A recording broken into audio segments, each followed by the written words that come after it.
Hello there, my very good friends, and a warm welcome and good afternoons to you all. On this video, a top WWE star could be out for up to a year.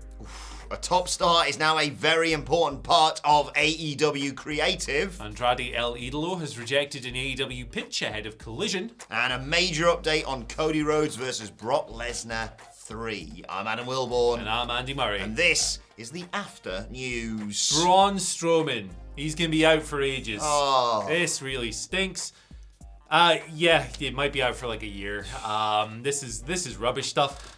It came out late last week, that he was going to have to go under neck fusion surgery, which usually means that kind of timeline for a potential recovery. He actually released a statement on this saying, "The road to recovery starts now. Level 1 fusion on my C4, C5 vertebrae. I put his doctor over," which is nice to see. Nice to see on his way out. Yeah, thanked WWE for taking care of him. Yeah. And stuff like that. He said, "This was very scary to find out about having to have done, and they were there every step of the way, reassuring that I was going to have the best care possible. This will take a little bit of time to heal from, but I assure you I'll be back." Terminator voice. Thank you all in advance for the well wishes. Well, PW Insider have come through for a report on Braun, update on his condition. He's been released from hospital following the neck fusion surgery, which is good. There's no official word on his recovery or his expected return, but it is not going to be anytime soon. It's not going to be in the near future. Yeah, he'd been moved to the injury list last week, or maybe the week before, recently, and there's a bunch of sympathy for him backstage, which is understandable. Look, an injury of this severity is brutal, obviously, but I think it's particularly brutal. Well, I mean, it doesn't ultimately matter, really, but he's been really fun lately on TV. Yeah. Braun, he's been back, for me, he's been back to something close to his vintage. Like when he was feuding with Roman in 2017 and 18, and he was just this fun, silly powerhouse with one-liners and getting these hands and running around and all this, and he was really explosive and awesome. To me, he's been back to that through the tag team with Ricochet. Yeah. Ever since he tweeted that thing about flip-floppers or whatever it was, he's been a lot of fun. So, from a creative standpoint, it's obviously a bummer. But from a human level, obviously it's worse because this man's going to be injured for a year. Yeah, exactly. He, like you say, got himself in hot water with that ill-advised, let's say, tweet. It was silly. But yeah, magic came out of it. I thought they were a great team. I think had Kevin Owens and Sami Zayn not been around, they'd have been great challengers for tag titles. I thought it benefited Ricochet far more than I anticipated. I thought it was just going to be you flip around for a bit and then odd couple type but vibes. It worked so well. Note to myself and to all wrestling fans, right? Anytime I hear neck surgery, I get very worried, and then I think about it and think that's awful. And obviously, we wish Braun well in his recovery. And then about 6 weeks later, I go, probably time for them to come back now, isn't it? Yeah.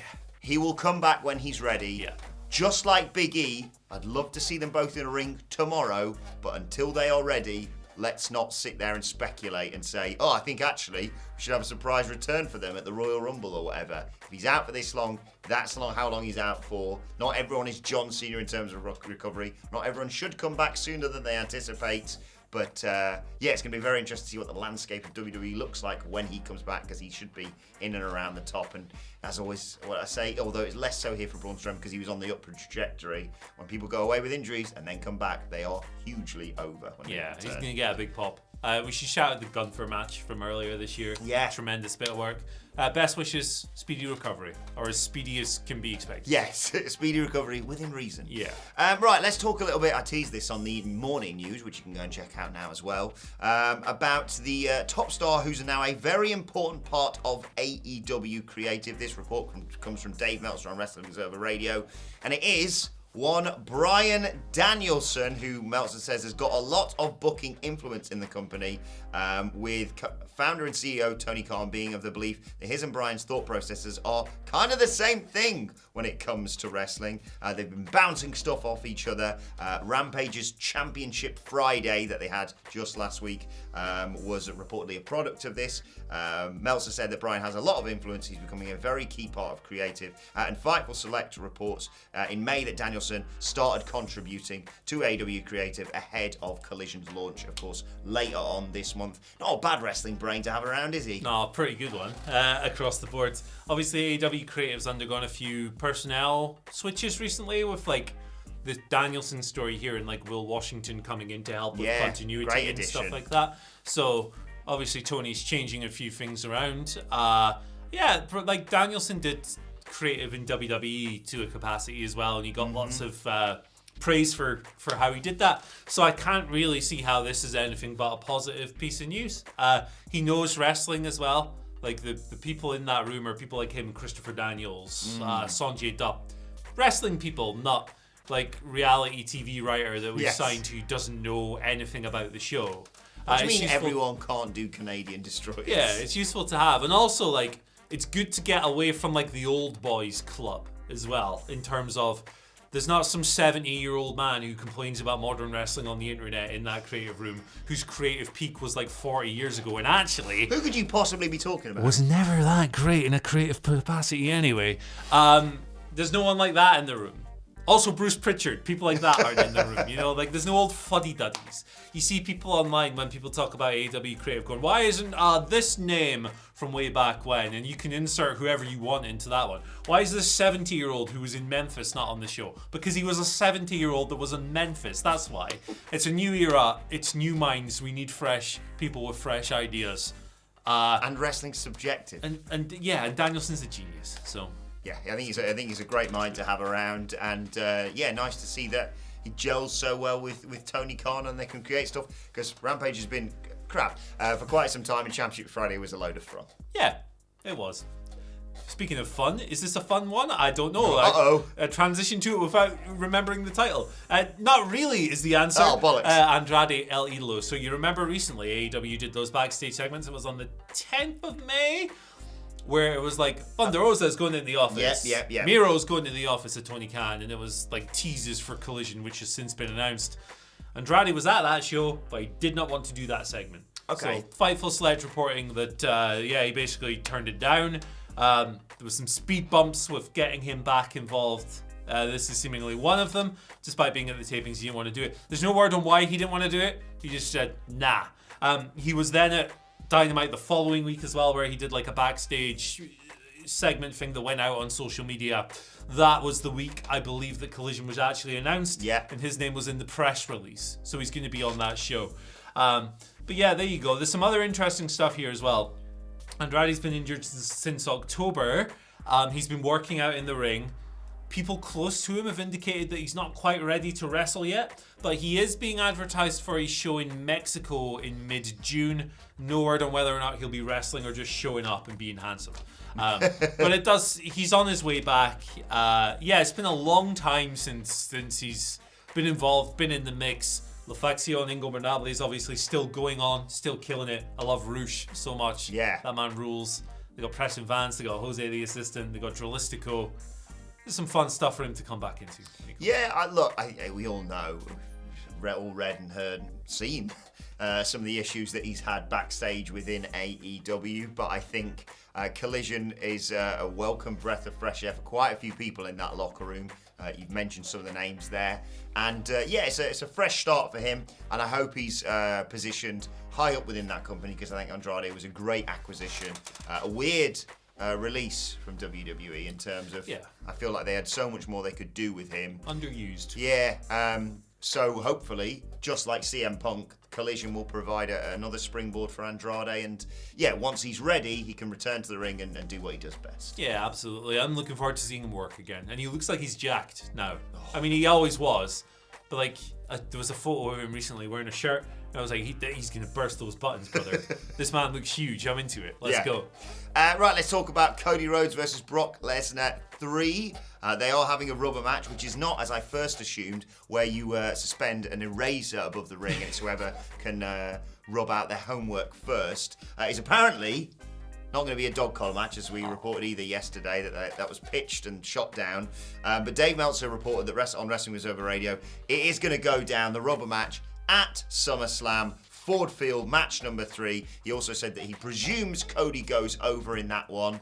Hell of a feud these two have had. Yeah, SummerSlam's probably a good spot for it to end, although which selfishly we're annoyed it's not happening in the UK at Money in the Bank. 100%. And also, I think him and Roman would have been quite cool at SummerSlam, but we'll see. We will let it play out as we do on the internet. What are we going to do at Money in the Bank? Maybe him and Dom going by last night's Raw? Please bring Brandy Rhodes into WWE. Oh my goodness. What was the tweet last night?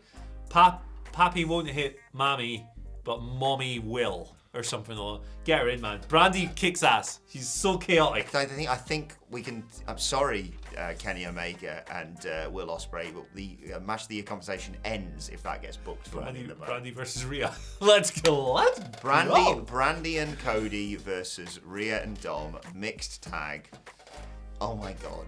Yes. Bring the Nightmare Collective to WWE. The thing is, you could do, like, Rhea already has done spots with male performers. It's a dangerous tightrope that WWE walks with this, because obviously they are not, you know, it's slightly different the way they present it compared to, like, AEW, for example. Sure. But even so, they're always very, like, we're doing no male-on-female violent stuff, which is completely understandable. Nobody does that. No, like, exactly. AEW, WWE, yeah. Nobody does that. Don't do any of that. But you could easily see Rhea Ripley dropping Cody with something and Brandy being like, I'm not having this. And maybe, you know, she can slap the taste out of Dom's mouth. Did you see the clip on socials where he goes, whoa, I just slapped Cody Rhodes. He is the greatest heel in the business. You can't be the greatest heel in the business when you have piped in crowd reactions. It's piped in, but it's also, that's to drown out the actual booze. Okay. Yeah, they actually pipe in cheers because, yeah. You got to balance this out somehow. But yeah, Brock Cody 3 at SummerSlam. I agree. I always assumed, certainly in the aftermath of WrestleMania, that, okay, they're just delaying Cody's coronation until SummerSlam. That presumably now will happen at WrestleMania 40, which I was annoyed with until I saw the monster number that Roman did on SmackDown. I went, okay, I can understand why WWE may have done that. There you go. Right, let's move on to more community questions. We did a few in the morning if you want to go and check them out. But we got them from the YouTube community page. If you're not already subscribed, make sure you do, and then you'll see in the thing when Andy posts the thing asking for questions. Thank you to everyone who's contributed. We also take them on Twitter as well, of course. Yeah, we mix it up. WWE. Some people don't like Twitter. Fair play. Well, the question actually leads into something we were just talking about. Stephen Galt says, after seeing last week's main event on Raw, how about Rhea and Dominic versus Seth and Becky at SummerSlam? Yeah, I mean, that's fun. Yeah, it's fun. It'll be over. It'll be a hoot. You think Becky's misses Money in the Bank? I can't see any other. I'd like it to be Io Skies, but selfishly. Zoe Stark for me personally. See, I think those two are going to take each other out, Becky and Zoe, to continue that. I think Becky's probably going to do something involving Trish/Zoe at SummerSlam. On the contrary, Becky getting something dastardly done to her by Zoe, who then wins Money in the Bank. Keep it rolling that way. Hell of a push for Zoe. That I like it. It's a fun mixed tag, however, not as fun as getting Brandy involved. No. On TV. Yeah, one way or another, I want a Rhea and Dom mixed tag at SummerSlam, and the best match is Cody versus Cody. Cody versus Brandy. So Cody's doing double duty. He's tagging with his wife, and then, sorry, love, I'm just going to go off and fight Brock Lesnar again. He should definitely go over in that match. Pharaoh in his place, no problem. Pharaoh versus Larry, interpromotional dream match. Wow. Let's go. Nathan Jones says, good morning from South Africa, Andy and Adam. Good morning from South Africa, Andy and Adam. What was that I would like accent? to know. It's a bit New Zealand, wasn't it? Yeah, you're speaking out your nose from New Zealand here. This is not South Africa. Come on. And you should know prawns. Good morning from South Africa, Andy and Adam. I would like to know how each of you would personally book CM Punk's first feud back and who you'd have him go up against. Samoa Joe. And the one way, I know one way that we wouldn't do it, and that is Samoa Joe interferes in his Forbidden Door match. No. Keep that one away. I just do it like the Eddie Kingston feud. You don't need to spend weeks and weeks and build an elaborate thing out of it. They have immense history together. They've got the tape library. Yeah, it's one of the most important, if not the most important rivalry in Ring of Honor history. Mm-hmm. Granted, not everyone will be privy to that feud, but the great thing about AEW acknowledging history is that they just trust you to get the context and stuff. Even if you've not seen the old matches, you'll be able to watch the stuff they do with it on TV and go, yeah, I get that. Idiots will go, I don't know, I've not seen this, it doesn't Who are these people? Who is Samoa Samoa Joe, why is he here? All of it. They'll do their usual hysterical nonsense, but guess what? That's bubble garbage that doesn't mean anything. Joe versus Punk, I think would be a lot of fun. Physically, I have no idea what this match looks like in 2023, but I do not care because the promos would be... Yes, I think you've got the right idea, but I can improve it. You've got two options. You can pick either here, okay? Either first episode of AEW Collision, CM Punk, Heroes Reception in Chicago, and then he decides to leave through the crowd because, I don't know, reasons. And as he's walking up the steps, Samoa Joe does that mad bollocks dive that he did in TNA onto concrete. Or you take elements of the Samoa Joe AJ Styles storyline and he beats the shit out of CM Punk whilst directing it down the camera lens, not to AJ, but to Larry. Larry's going night-night. Obviously, no, because Larry would kick his ass, is the thing here. Hey, we got an interview with Samoa Joe coming up. Coming up on the channel real soon. Really thought you were going to say an interview with Larry. An interview with Samoa Joe's awesome. Interview with Larry, brother. We tried to interview Larry, man, but he was like, brother, I need at least 5 hours to tell my story. I was like, Larry, we get a lot of mid-rolls in that video, but... Shout out to Sidgwick, by the way. He did that great tweet a while back where he said, we got an exclusive interview with Larry, and he just played the Dave Meltzer. Jared Zamora, Bobby's brother, gives us our final question of the day as a niche football reference for some of our British QPR fans, or West Ham. Yep, they're all there. Andy, what is with the Alfredos from your shirt? Is that a local joint near your pizza? Every time I see it, I think of a massive pizza and become oh so curious. Cheers, boys. I thought we could clarify this. It's a rap album by Freddie Gibbs and the Alchemist, and you should listen to it if you like hip-hop, because it's maybe the best hip-hop album of the past 5 years. Wow. So, it's great. It's fantastic. It's good to know. Yeah. You're a good music connoisseur. I'm a genius. A musical genius. There you go. So, your today's and finally, because I forgot to do it again, is go and listen to that album. What's it called again? Alfredo by Freddie Gibbs and Madlib. Not Madlib, that would be Bandana, Andy Idiot, and Pinata. And the Alchemist, Freddie Gibbs. But you should also actually check out Freddie's stuff with Madlib, because it's great too. Yeah. There you go. I know what we're playing in the office today, so there you have it. That would drive everyone out of the room. All these soft-eared indie guys, they go, no, this is not Lana Del Rey. More of a Royal Blood fan myself, just like how rock and roll they are. Punk hasn't died. Imagine Dragons bringing riffs back to rock. Hey, someone has to after the Beatles got rid of him. You've infected me with your wind-up stuff now. Yeah.